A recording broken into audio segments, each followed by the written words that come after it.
Hello everybody, thanks for tuning in to LifestyleInfinite. Welcome to another DIY video. Today we are going to build a USB Type-C powered speaker. I had a cheap 2-watt speaker which decided to die on me within 3 months of use. Instead of throwing it off in the garbage, I checked and found out that the drivers were fine. After harvesting the couple of speakers, I discarded the rest. Next job was to find a suitable low power amplifier circuit and a USB Type-C breakout board. After much searching, I found out this PAM8403 module. It is quite simple. You give in 5 volts of power and a 2-channel stereo audio input. In return, it outputs amplified audio signal to the 2 driver units. It's quite inexpensive, easy to use and tiny, but it's not breadboard friendly. For the power, I went with a Type-C breakout board from Sparkfun. Surprisingly, this stuff is very expensive and hard to find in my country.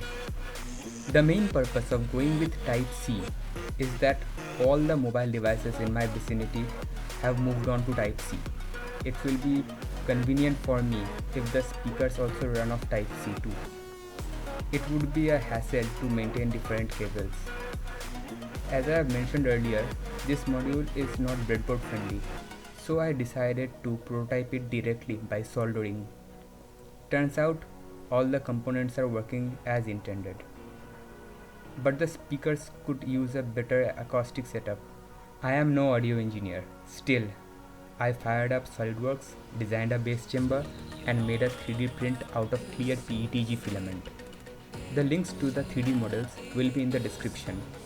After designing the bass chamber, I thought it would be cool if the speaker unit is transparent. Let's check if the hours of 3D modeling and printing made any difference.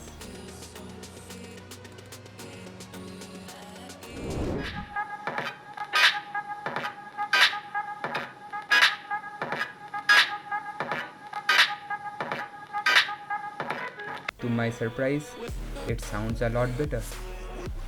Now, after the electronics part is out of the way, moving on to design the speaker housing. I went out and bought some 5mm thick clear acrylic. While cutting, or rather trying to cut the acrylic, I realized that I have overestimated myself.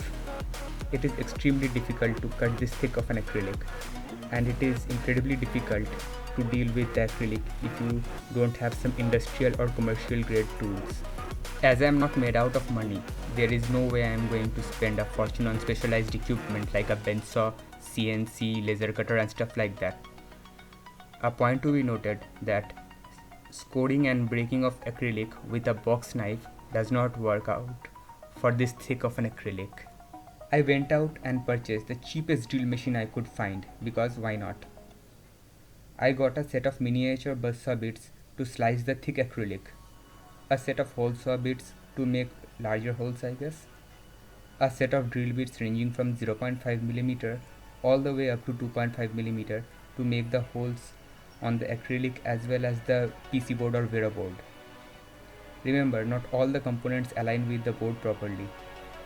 A set of abrasive bits to hopefully polish off any uneven cuts of acrylic which I am incapable of executing it properly. And the rest of the stuff are the soldering stuff which I already had. Warning: please use proper tools and safety measures while cutting acrylic. Failure in doing so might cause fatal injuries or even death. In case you are tired of living and want to increase the chances of your freedom like I do, use the tools I mentioned and play with high voltage and high power tools. With that out of the way, it's assembly time. The cutting of acrylic produces a lot of dust, so the cutting has to be done outdoors. The dust from the cutting as well as the weather have worked wonders on my camera, so no footage. I am particularly not in possession of great craftsmanship skills, so I don't mind the imperfections. I just tried to make something useful. The design was made in order to make the speakers repairable if needed and pinnable in the future. So I have used a set of 2.5mm screws to secure the top plate and the circuit board. The rest is all glued up using 2-part clear epoxy resin. Slowly the build is coming together and the imperfections are adding up, just as anticipated. Let's test it to check whether it's working at least.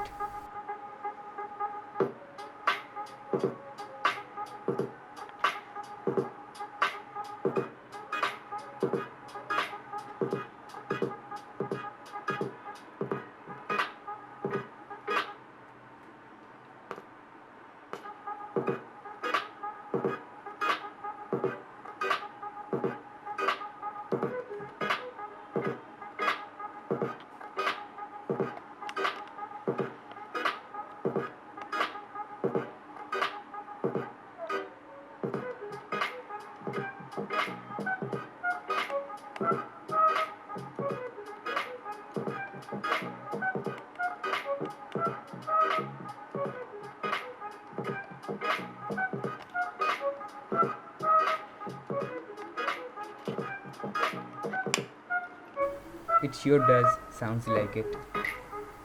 Thanks again everybody for viewing my content.